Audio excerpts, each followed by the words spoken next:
বহু অপেক্ষাৰ অন্তত অপেক্ষা মানে মোৰ সৰুৰে পৰা দেখা সপোনটি সেইদিনা যেন পূৰ্ণতা পাবলৈ গৈ আছিল।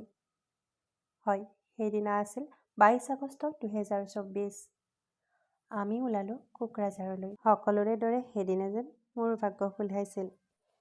ঠিক এইদৰে চাওকচোন, চাৰিওফালে কেৱল মানুহ আৰু মানুহ, সকলোৰে মাজত কেৱল আনন্দৰ জোৱাৰ। এইদৰে আমি অপেক্ষা কৰি আছিলোঁ। অপেক্ষা কৰি কৰি বহু সময় গ'ল।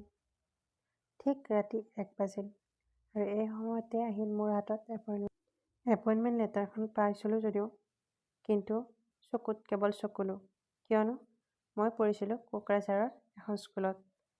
পিছদিনা যি নহওক বুলি সেইখন স্কুলতে জইন কৰিবলৈ গ'লোঁ। গৈয়ে দেখিলোঁ তাত ছাৰে ট্ৰেইনিঙত আছিল। ছাৰক ট্ৰেইনিঙৰ পৰা আনি আমি সেইখন স্কুলত জইন কৰি মই আকৌ বৰপেটালৈ আহিলোঁ। এইদৰে ঘৰলৈ অহা যোৱা চলিয়ে থাকিল। তাৰপিছত মই সেইখন স্কুলতে ক্লাছ কৰিবলৈ গ'লোঁ। ক্লাছ কৰিব গ'লোঁ যদিও ভাষাৰ বহুত খেলি মেলি। মানে স্কুলখন আছিল বড়ো মিডিয়াম স্কুল, যিহেতু তেওঁলোকেও বুজি নাপাওঁ, মই বুজি নাপাওঁ, গতিকে আন এখন স্কুলত যাবলৈ মোক সুযোগ পালোঁ। এই সুযোগতে মোক সেই সময়ত সহায় কৰা আটাইলৈ মই অশেষ ধন্যবাদ জ্ঞাপন কৰিছোঁ। এইদৰে দিন বাগৰি গ'ল, সময় বাগৰি গ'ল। এইবাৰ গ'লোঁ আমি মেডিকেল ফিটনেছৰ কাৰণে কোকৰাঝাৰ মেডিকেল কলেজত। কি যে জলযন্ত্ৰণা নাপালোঁ।